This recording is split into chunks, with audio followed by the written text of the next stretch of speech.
Bonjour à tous, chers amis internautes, et heureux de se retrouver pour ensemble bien méditer les Écritures, la parole de Dieu, et au travers d'un thème que j'ai choisi pour nous, et qui est tiré de l'Évangile de Luc au chapitre 8, et qui démarre par ces mots, donc un semeur sorti pour semer sa semence. Donc, il est dit que bien une grande foule s'était rassemblée auprès de Jésus, alors Jésus va leur parler d'une certaine manière en employant l'image. Là, c'est ce qu'on appelle une parabole, et c'est donc celle d'un semeur qui va sortir pour semer son champ. Alors, le message de Jésus, bien sûr, n'aura pas consisté à leur parler du comment.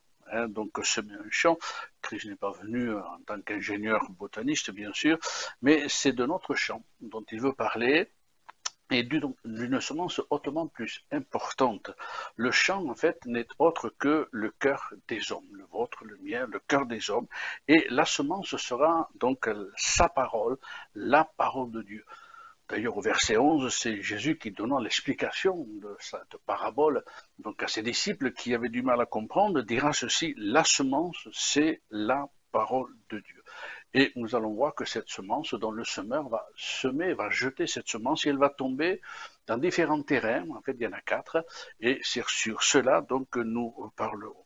Donc cette semence qui est la parole de Dieu, ce champ qui est le cœur des hommes, donc il est jeté dans cette parole, l'évangile, cette semence est jetée à la surface des cœurs, donc au travers de ce que l'on peut entendre des évangiles de la parole. Et elle a pour fruit, cette semence, la parole de Dieu, la foi, et ce qu'elle engendre, ce qu'elle fait naître, c'est la foi, c'est l'amour, l'espérance et surtout la vie de Dieu, cette vie puissante, cette vie puissante de Dieu. Il est donc question, et ce sera le message de Christ au travers de cette parabole, de l'importance de recevoir la parole de Dieu comme semence de bénédiction dans son cœur et dans sa vie.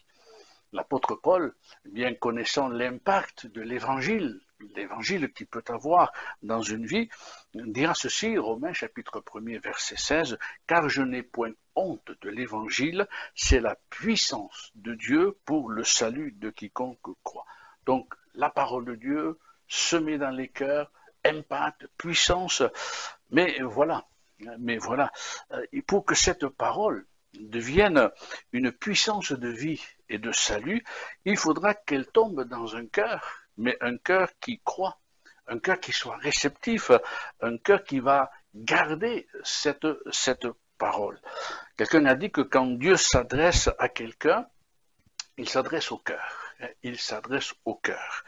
Il y a cette parole extraordinaire de l'Ancien Testament, le prophète de Dieu dira ceci, cette parole, s'adressant à chacun des hommes, c'était en Israël, mais cette parole, elle est universelle pour tous, cet appel de Dieu qui va dire ceci, quand il appelle quelqu'un, mon fils, on peut dire ma fille, donne-moi ton cœur. Dieu a voulu faire du cœur le centre de sa résidence. Dieu habite dans notre cœur par la foi, dira les évangiles. Alors, c'est de ce cœur-là donc que nous allons nous entretenir tout au long de cette pensée. Alors, comment est votre cœur? Puisqu'il est important que ce cœur doit recevoir la parole pour qu'elle ait cet impact. Donc, quel est votre cœur? Dans quel état est votre cœur en ce moment que vous nous écoutez? 4 cœurs, 4 vies différentes, comme il y avait ces 4 terrains différents, 4 cœurs, 4 vies, tous différentes, mais tous ayant ce besoin de recevoir cette parole. Tous besoin de Dieu. Alors, comment est votre cœur? Est-ce que votre cœur est comme ce chemin? Quand vous lirez cette parabole, vous découvrirez qu'elle est d'abord tombée dans un chemin. Donc, est-ce que votre cœur est comme ce chemin, peut-être foulé aux pieds, piétiné par les hommes, où rien ne peut pousser? Il y a des personnes qui lisent la Bible, qui peuvent écouter les messages évangéliques, et puis il y a tout un passif dans leur cœur, tout un contexte de vie qui font que ces cœurs ont été foulés aux pieds, et la foi a du mal, la parole a du mal à pénétrer. Les vies sont tellement difficiles pour certains. Un jour, je me souviens, prêchant l'amour de Dieu, comme étant l'amour du Père, et prêchant avec ferveur de tout mon cœur, à la fin de la réunion, un jeune homme m'a interpellé et m'a dit ceci tout simplement, mais comment peut-on croire à l'amour d'un père alors que son propre père nous a violés? Et quand ce jeune homme m'a dit cela, j'étais interpellé dans mon cœur et j'ai réalisé que pour moi, il était facile de parler de l'amour du père et d'un père et de croire l'amour du père parce que mon propre père nous a aimés. Il a fait tout ce qu'il a pu pour nous rendre heureux. Mais c'est vrai, quand un père vous a violé, violenté, comment peut-on croire à l'amour venant du ciel comme celui d'un père? Bien tout simplement, le cœur de cet homme, et on le verra quand on détaillera ces terrains, c'était ce cœur qui avait été foulé par les hommes et rendu hermétique. Et peut-être que c'est aussi cela que vous aimeriez croire, mais la vie était tellement injuste envers vous qu'il est difficile. Votre cœur peut-être est comme cet autre terrain, ce second terrain, où il est question d'un roc, où la pluie glisse dessus et tout simplement, eh bien, la parole ne peut pas germer, l'eau glisse dessus sans pouvoir y pénétrer. Là, il est question tout simplement de l'incrédulité. Et l'incrédulité peut avoir beaucoup d'origines. Une incrédulité due souvent à l'ignorance. L'incrédulité qui peut être une incapacité à croire en Dieu et en Christ pour certains. Il y a comme, dans le cœur de beaucoup, comme un blocage. Mais dû peut-être à la culture, dû à des tas de choses. Mais ce qui est extraordinaire, c'est qu'il n'y a aucune porte que Christ ne puisse pas ouvrir. Il a la clé de toutes les portes. Que Dieu soit béni, et on le verra ensemble. La clé qui peut ouvrir une porte, c'est parfois un mot. Hein? Cet homme dira, dis un mot, et mon serviteur sera guéri. Dis un mot, alléluia.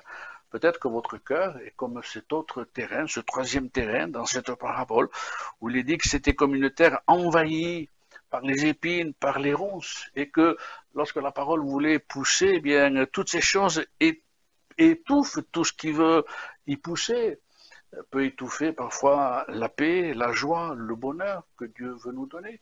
On peut écouter l'évangile, être touché et puis vivre quelques expériences et on ressent une paix, une joie, un bonheur qu'on ne connaissait pas qui est là et puis voilà que les circonstances de la vie eh bien, vont étouffer ces choses et il y a tant de choses qui peuvent encombrer nos vies et on verra tout cela parce que tout simplement eh bien, le Seigneur est à même de connaître tous les cœurs et puis il y a cet autre terrain qui est tout simplement eh bien, ce terrain où c'est une bonne semence, c'est une bonne terre, et là, eh bien, tout simplement, eh bien, la terre peut porter des fruits. Mais nous prions.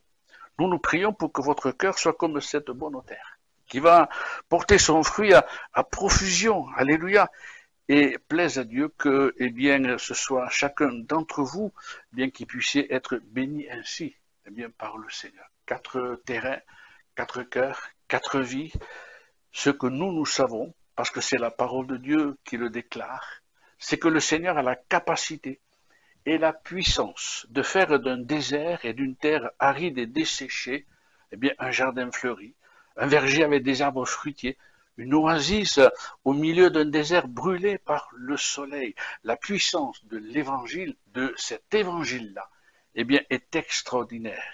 L'évangile nous parle d'un Zachée, d'un Bartimée, d'une Marie de Magdala, ou Marie de Béthanie, de Lazare amené à la vie, Jairus, et tous ceux que Christ a guéris, sauvés, délivrés. Chacun avait un cœur particulier, et tous se sont ouverts eh bien, à l'écoute de la parole du Seigneur. Amen. En fait, chaque cœur représente une vie, et peut-être que vous vous retrouverez dans un de ces cœurs-là, mais sachez une chose, c'est que Dieu nous aime, il connaît nos cœurs, alléluia, et c'est lui qui est capable de faire des choses extraordinaires. Déjà, vous pouvez lire, si vous possédez une Bible, il est facile d'aller sur Internet, de trouver des sites avec des Bibles. Luc chapitre 8, verset 5, lisez cette parabole, et puis nous nous retrouverons pour eh bien, en tirer quelques enseignements pour chacun de nous, et surtout quelques bénédictions pour chacun d'entre nous. Alors, à bientôt sur cette chaîne. Que Dieu vous bénisse. Nous disons merci Seigneur pour ces temps que nous allons passer ensemble à méditer dans ta parole. Ta parole est la vérité, elle parle à nos cœurs et nous te prions déjà pour que ces moments soient bénis par toi, que ta parole qui est déjà bénie le soit dans les cœurs et que tu puisses parler à chaque âme, parce que le but que tu as pour nous, c'est de te rencontrer, d'habiter nos cœurs, de les guérir, de les changer, de les transformer, de les purifier, pour y déverser ta vie et ta présence. Que ton nom soit béni. Amen. À bientôt, chers amis.